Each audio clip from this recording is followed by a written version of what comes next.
Hey guys, welcome back लेकर के आए एक और ख़ास व्लॉग। आज का व्लॉग बहुत ख़ास इसलिए है क्योंकि हम पहुंच गए हैं प्राकृतिक प्रवेश में, यानी प्रकृति के बहुत आसपास।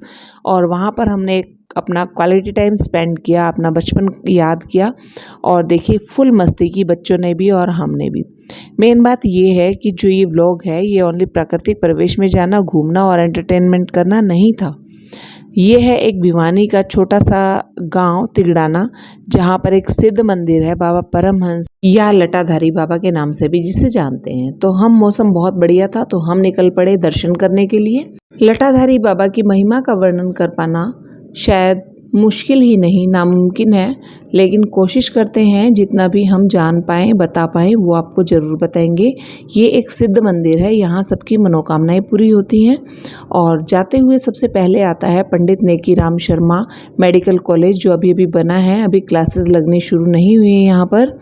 और उसके बाद ये कुछ आता है हमारा ब्रिज, इससे हम नीचे उतरेंगे और उसके बाद बस थोड़ा सा चलना है और आ जाएंगे हम अपने मंदिर के प्रवेश द्वार के सामने। तो साथ में हमारा डॉगी भी है। ये जहाँ भी जाते हैं तो ये जाता है। बीच में दिखाई दिए हमें खाटू श्याम जी के नारे लगाते हुए कुछ भक्त, हमने भी उनको जय श्री श्याम बोला और चल पड़े। आगे की तरफ पहुँच गए हैं हम मंदिर। देखिएगा, मंदिर बहुत ही सुंदर है। ये है प्रवेश द्वार।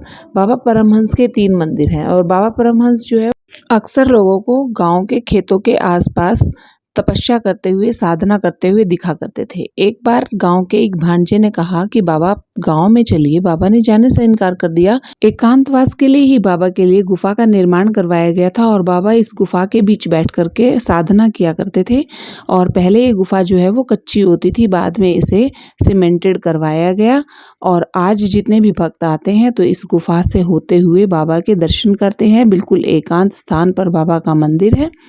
तो धीरे से चलते हैं बाबा के द्वार पे। ये पहुंच गए हम बाबा के द्वार पे। देखिएगा कितनी शांति है ना यहाँ। ये दीप हमेशा जलता रहता है और बाबा का जो ये झूमर वगैरह लगे हुए हैं, जो कमरा है बहुत ही शांत, एकदम से बहुत पॉजिटिव एनवायरनमेंट यहाँ है। आप आइएगा, एक बार ध्यान लगाइएगा और इतना अच्छा लगेगा।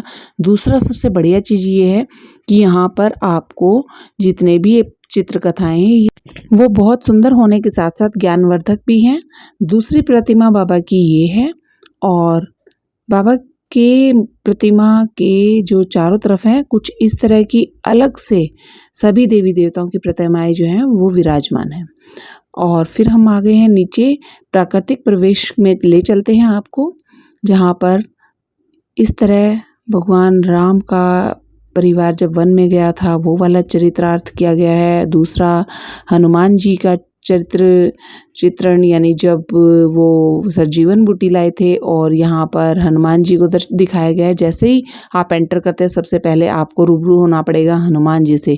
उसके बाद ये लव कुश जब वाल्मीकि आश्रम में गए थे, और जो हमारी बाबा की गुफा है उसके चारों तरफ ये बरगद का बहुत बड़ा पेड़, और इस पर इतने सुंदर सुंदर जो मोरनी बैठे हुए थे ना, बस आवाज़ सुन करके यूँ मन कर रहा था कि बस ये सुनते ही जाएं और थोड़ा सा रुक जाएं।